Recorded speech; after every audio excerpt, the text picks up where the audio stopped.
est installé chez lui, à son domicile situé à Mermoz.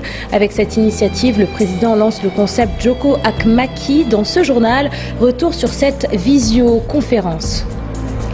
Après une première partie de l'année scolaire marquée par de nombreux bouleversements, le ministère de l'Éducation nationale annonce la mise en place d'un dispositif d'accompagnement destiné à sauver l'année en cours.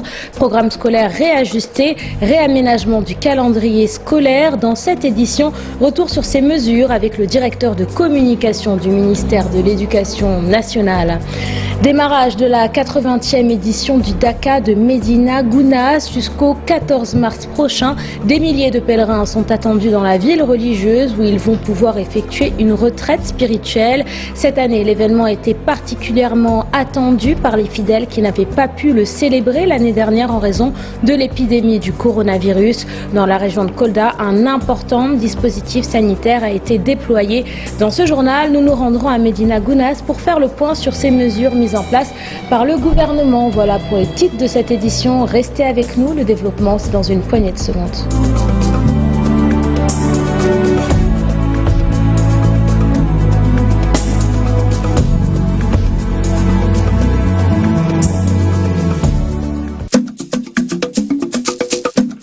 Bienvenue à tous et merci de vous informer sur la télévision Futur Média. Joko ak Macky, un concept qui consiste à permettre aux jeunes d'une localité de dialoguer en visioconférence avec le chef de l'État. Hier, samedi, l'initiative a été lancée pour la première fois dans le département de Pikine où la jeunesse a pu discuter avec le président qui était chez lui à son domicile de Mermoz. Des échanges directs, sans protocole et qui se sont axés sur l'emploi et sur les difficultés rencontrées par les jeunes pour bénéficier de formation.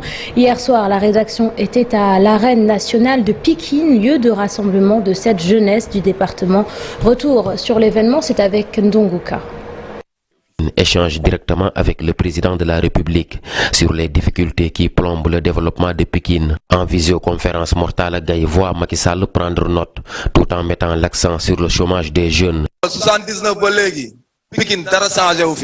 1979 à nos jours, le visage de Pikine n'a pas changé. En plus, il y a beaucoup de chômeurs dans le département. Les jeunes, chaque week-end, pour évacuer le stress, ils viennent au stade pour suivre les matchs de l'AS Pikine. Pour améliorer notre cadre de vie, il faut développer la pisciculture au niveau du technopôle. Cela va permettre d'améliorer la situation économique du département de Pikine. En plus de cela, le technopôle doit être un site touristique qui va changer le décor de Pikine. La situation à Boundou Pikine, Monsieur le Président, est très déplorable. Les véhicules n'ont pas de site de stationnement. Macky Sall, lui, depuis son salon dans sa maison à Mermoz, répond aux questions. Actuellement, nous avons élaboré une loi Le gouvernement est en train d'élaborer une loi qui va permettre aux entreprises d'investir facilement dans le sport avec une réduction des taxes. Pikine compte plus de 800 000 habitants qui vivent dans un petit espace et c'est ça le problème. Auparavant, Pikine, c'était Talibou Bes, Ikotaf et Talibou Mak. Maintenant, nous allons mettre en place un quartier administratif à Pikine, en plus d'un espace de vie qui va servir de lieu d'épanouissement pour tout le monde, bien éclairé et bien sécurisé. Sur certains points, il fait intervenir en direct l'autorité concernée. À Pikine, il y a plus de 900 maîtres artisans qui ont leur propre atelier. Soit ils sont des mécaniciens, soit des menuisiers qui sont déjà enrôlés. Ministère des Sports, le chef de l'État a exhorté au ministère des Sports, au CONOS et à la Fédération à lui proposer un projet de développement du sport dans un mois pour que chaque Sénégalais puisse y gagner sa vie. Le ministre des Sports a été aussi soumis à cet exercice. Par téléphone, Matarba a apporté des éclaircissements sur la situation du personnel en charge de l'entretien de l'arène nationale. Ensuite, le président de la République prend une décision. Séance tenante, Macky Sall demande à son ministre des Sports de trouver un contrat d'embauche à Binta Diouf et ses collègues.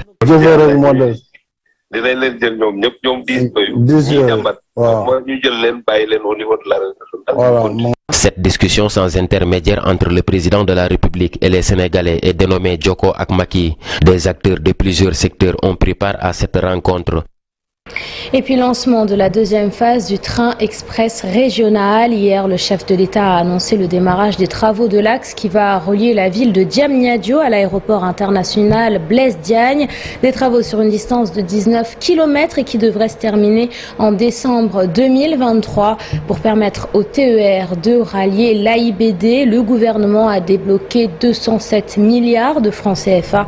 Dans son allocution, le président Macky Sall a également annoncé le renforcement de la flotte du pays avec l'ajout de 7 trains supplémentaires. Abdourahmane Diallo et Mamadou Gueye pour les détails.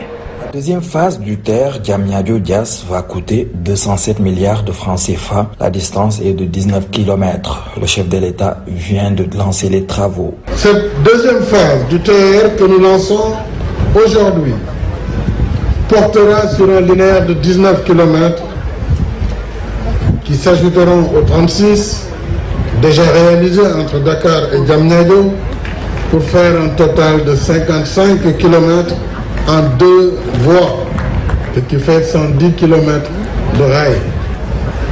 Aussi, une commande additionnelle de 7 trains sera faite pour porter le total de notre parc à 22 trains. L'ensemble de cette seconde phase coûtera 207 milliards de francs CFA.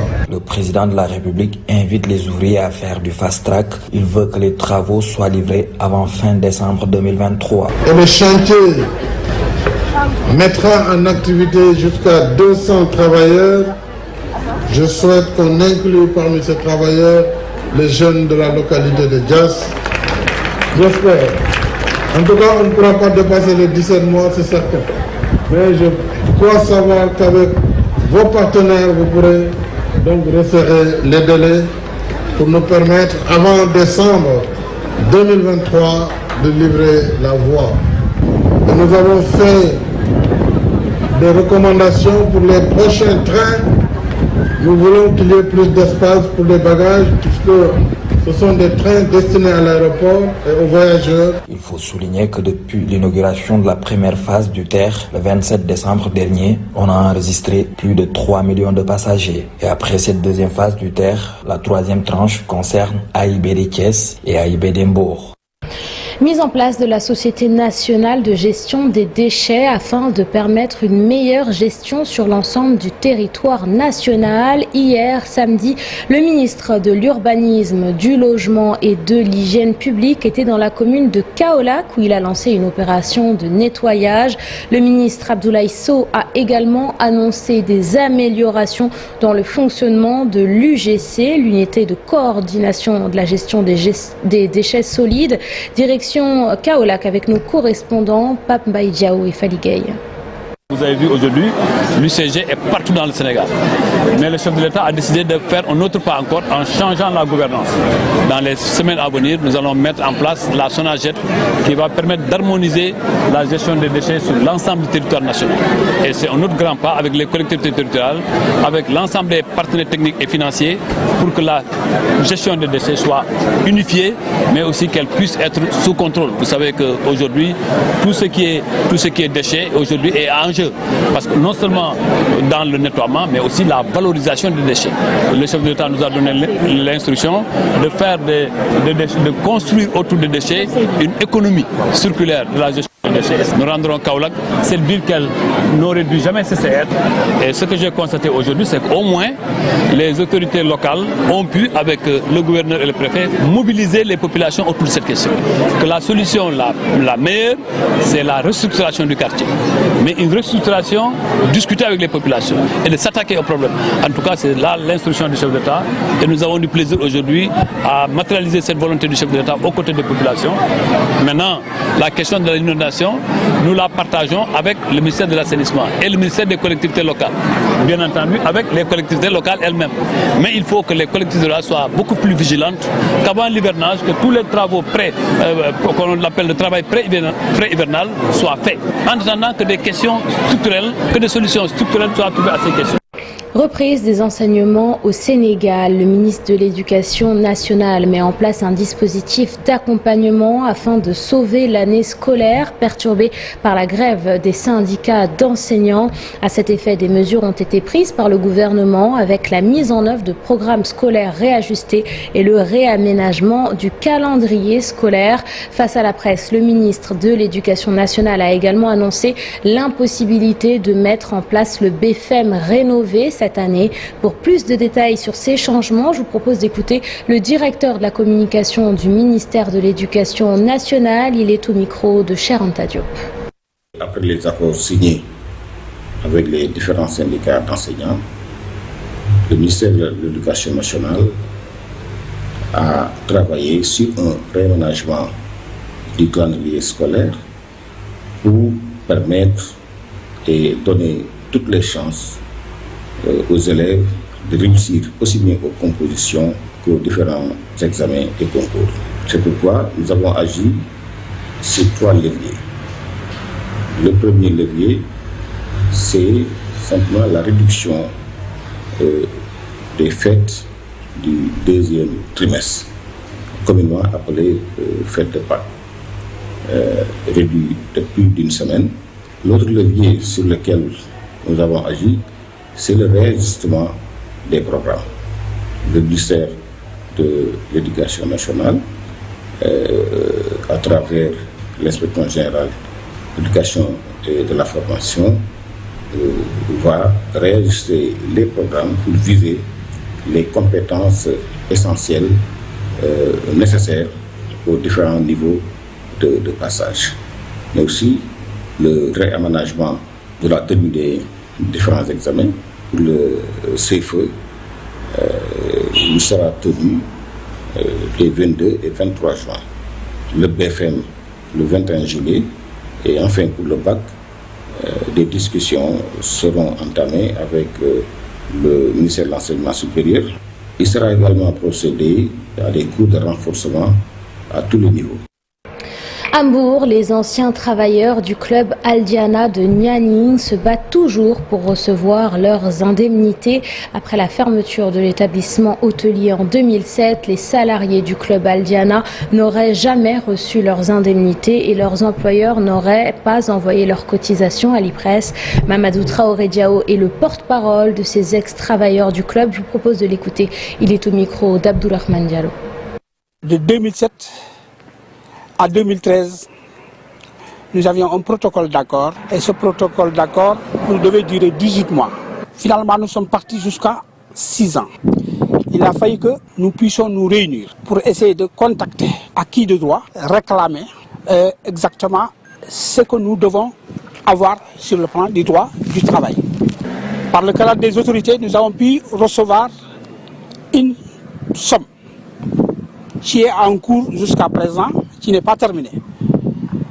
Mais c'est le bulletin des indemnités que nous avons reçu, le paiement, nous avons suivi qu'il y avait des retenues pour la caisse de l'IPRES. Aujourd'hui où nous sommes, beaucoup sont allés en retraite. Nous avons remarqué que ces retenues ne figurent pas dans nos pensions de retraite. Parce que nous avons remarqué que cette somme est retirée.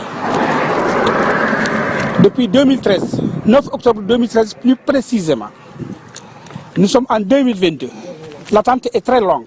Les familles sont meurtries, les retraites sont maigres. Donc, s'il y a des retenues qui étaient là-bas dans les indemnités de paiement, grâce, nous demandons à ce que ça puisse vraiment rentrer dans la petite caisse de l'IPRES pour que ceci parvienne aux ayants droit.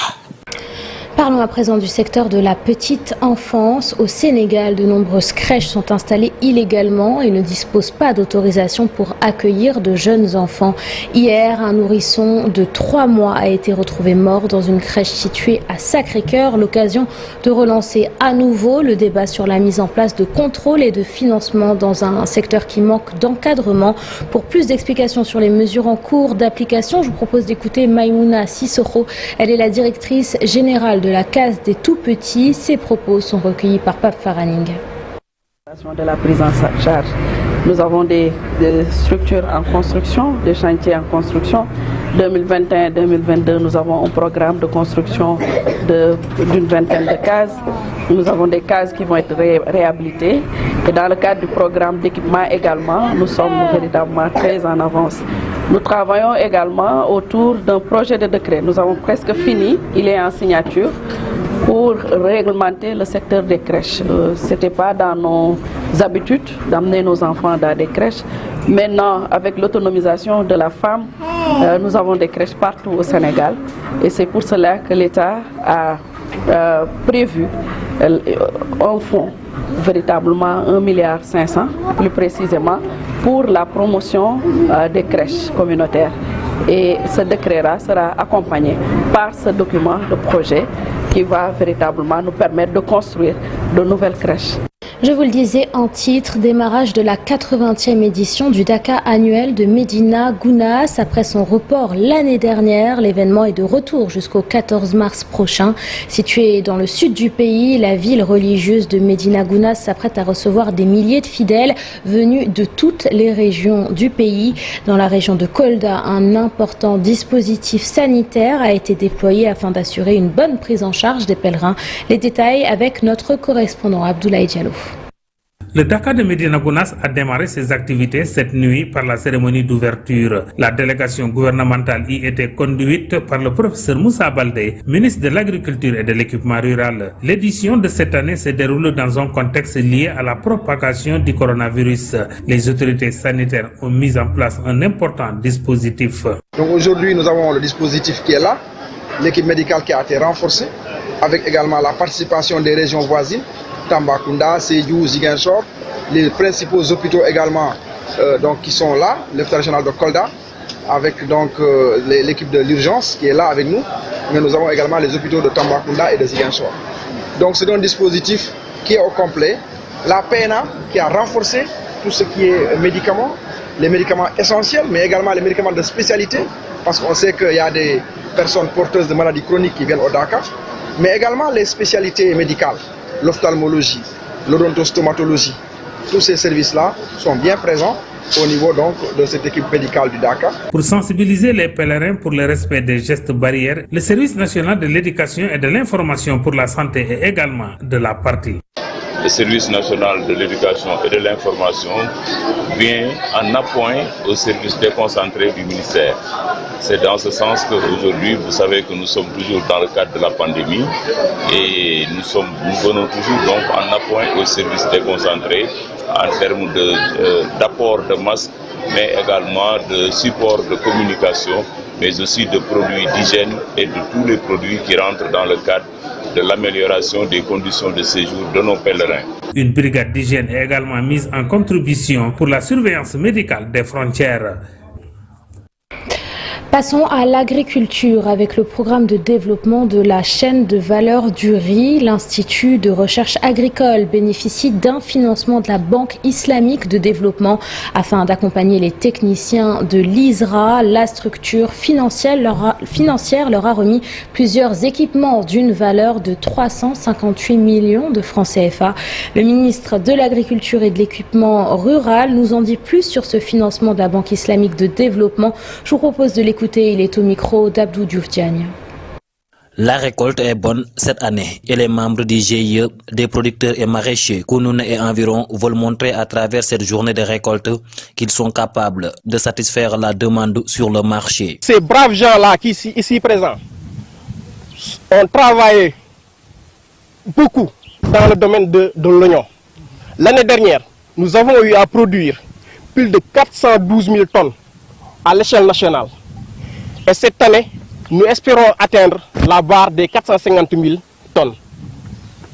Il reste que le gouvernement doit nous accompagner en nous mettant en place des espaces de stockage et des abris de conservation pour qu'on puisse assurer durant toute l'année l'oignon pour les ménages et les autres Sénégalais. Ces producteurs et maraîchers rencontrent d'énormes difficultés. Ils dénoncent un manque de considération. L'heure est grave pour les agriculteurs et particulièrement pour les producteurs de la filière oignon. Ainsi, nous lançons un appel solennel à son Excellence, M. Macky Sall, président de la République du Sénégal, et à ses ministres de l'Agriculture et du Commerce pour leur dire et leur montrer notre désarroi et nos inquiétudes. L'engrais est extrêmement cher au Sénégal actuellement. Le GIE Promac indexe directement du doigt au ministre du Commerce sur l'importation et la commercialisation de l'oignon. Monsieur le ministre, il n'est plus question d'attendre à 2 semaines ou 3 semaines de la récolte donc de l'oignon local pour pouvoir fermer les frontières et arrêter l'importation. A signaler que l'année dernière, le GIE avait récolté 412 tonnes et cette année, il espère atteindre la barre des 550 000 tonnes. Les producteurs d'arachides inquiets. Cette année, seules 6 000 tonnes d'arachides ont été collectées, une baisse significative par rapport à l'année dernière où 10 000 tonnes avaient été comptabilisées. Une mauvaise saison pour les producteurs d'arachides qui doivent également faire face à une récolte de mauvaise qualité et qui s'entassent dans leur lieu de stockage, comme vous pouvez le voir sur ces images. Je vous propose de suivre ce reportage d'Omar Ndiaye et de Boubacar Fall. Les opérateurs économiques jugent la campagne de commercialisation de l'arachide très déséquilibrée. Seules 6 000 tonnes sont collectées alors que l'année dernière, en pareille période, plus de 10 000 tonnes ont été rassemblées. Les années passées, en pareille période, nous arrivons à collecter 10 000 à 15 000 tonnes. Il y a un grand déficit comparé à cette année. Aussi, parmi les opérateurs qui ont livré leur collecte à l'usine depuis janvier, beaucoup ne sont pas encore payés. À Kaffrine, dans le réseau pour la collecte des semences certifiées, nous ne sommes qu'à 5 000, voire 6 000 tonnes. Et il faut préciser que nous n'avons pas encore reçu de financement. Dans certains points de collecte, l'arachide commence à pourrir, ce qui constitue une menace sur les semences pour l'hivernage prochain. Il y a eu alternance entre le froid et la chaleur. En de pareils cas, ceux qui n'ont pas de l'expérience verront leur stock d'arachide pourrir. En plus, cette année, l'arachide n'est pas de bonne qualité.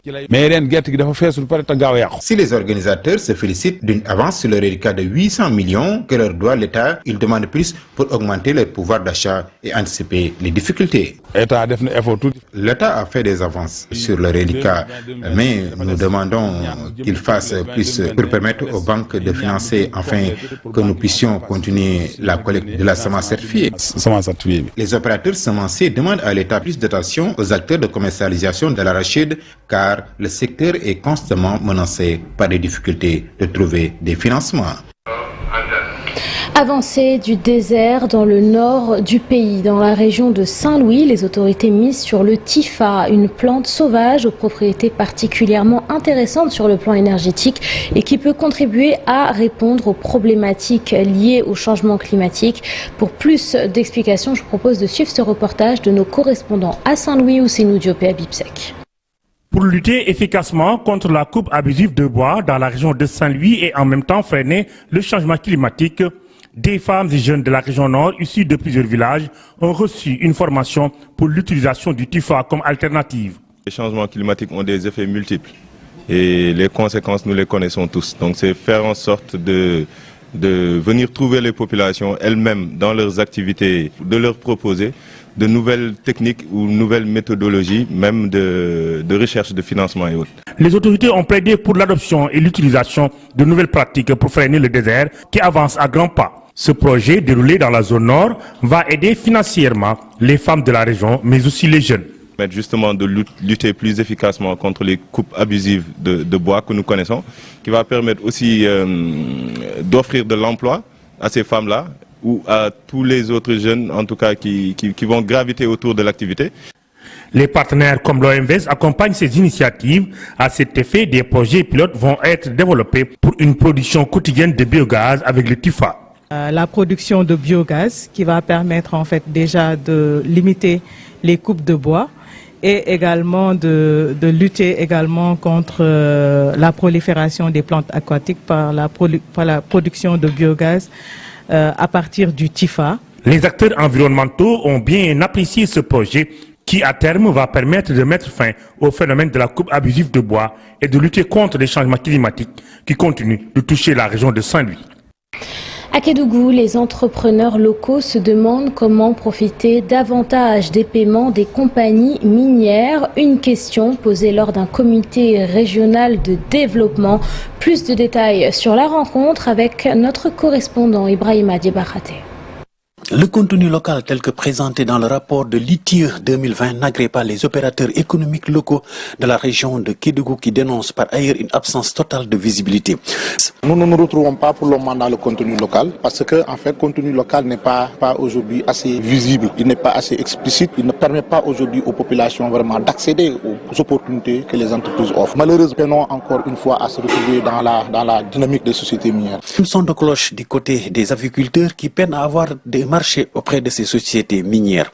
Nous, aviculteurs, on ne se retrouve pas dans ce contenu, soi-disant contenu local, dans les achats au niveau local. Les aviculteurs ne se retrouvent pas là-dedans. Ils n'ont qu'à demander toutes les sociétés minières si la Fédération régionale des aviculteurs a eu un seul marché. Seulement pour bénéficier de cette manne financière destinée au contenu local, une réorganisation s'impose auprès de ces organisations économiques locales. Si le tissu économique local ne peut pas absorber tous ces fonds-là, c'est 190 milliards. Vous ne pouvez pas se porter garant pour proposer des services à hauteur d'eux, c'est sûr que ça va aller dans d'autres régions ou bien ça va tout simplement aller au niveau des fournisseurs étrangers et sous-traitants étrangers. Et le constat heureux qu'on a fait, c'est que quand on regarde un peu les services qui peuvent être proposés, par exemple ce cadre, ce réceptacle hôtelier peut tout à fait être un exemple, c'est que l'hébergement, la restauration, le transport, c'est des choses qui sont faisables ici. Les différentes réformes du contenu local en cours d'élaboration devraient prendre en compte aussi les préoccupations de cette autre catégorie de nationaux qui œuvrent pour le développement de cette région minière. Lutte contre les mariages et les grossesses précoces en Casamance. Le groupe de musiciens Woulaba mise sur son art pour sensibiliser les populations.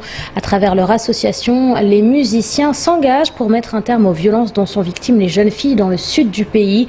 Bakary Konté et Khalid Diamé nous en disent plus sur ce projet qui allie société, santé et musique. Je vous propose de suivre leur reportage.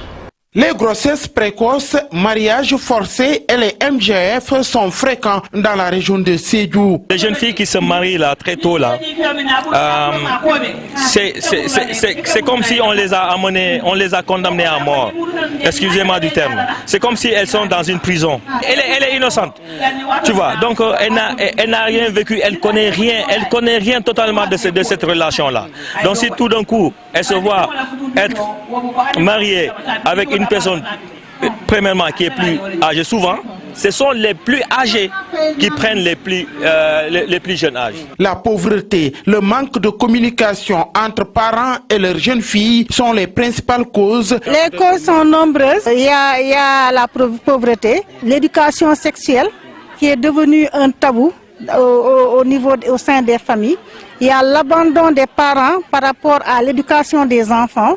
Elles sont souvent exposées à des fistules. Pour éradiquer ce fléau, l'association Woulaba, en partenariat avec Osiwa, mène une campagne de sensibilisation dans les 3 régions du Sud. Osiwa a vu que les artistes musiciens, eux, ils peuvent appeler, ils peuvent drainer le monde envers eux, tu vois. Donc, en amenant ce monde-là, on va pouvoir lancer ce message-là. Donc, c'est dans ce sens-là que Osia nous a choisi comme partenaire. Une causerie a eu lieu à Diaroumé, dans le Bunkiling. Les parents qui ne veulent pas que leurs filles ou leurs enfants, leurs filles en tout cas, tombent dans ces pièges-là, sont obligés de donner en mariage parce qu'ils ont peur que leurs filles tombent dans ce truc-là et ils préfèrent les donner en mariage même si leurs études seront gâchées. Avec ce programme, campagne de sensibilisation par la musique et les arts urbains, l'association Woulaba et son partenaire Osiwa comptent multiplier la sensibilisation pour éliminer les mariages d'enfants, les grossesses précoces et les MGF dans le sud du pays. Et on reste en musique. Air Afrique, c'est le nouvel album de l'artiste Yves Niang qui, pour son nouvel opus, se tourne vers la culture urbaine. Un album qui aura mis 3 ans à voir le jour. Retour sur la cérémonie de présentation. C'est avec Pape Faranieng et Pape Sangonembaye. De nouvelles sonorités pour mieux s'ouvrir. L'artiste Yves Niang veut conquérir le monde avec son nouvel album international Air Afrique. Nous avons beaucoup de talent au Sénégal, mais on n'arrive pas à percer le marché international. Et c'est à partir de là que j'ai commencé à faire des recherches. J'ai même voyagé un peu partout dans le monde. Et pourtant, tout ce que je cherchais pour apporter une nouvelle touche dans la musique est tout près de moi à Pékin.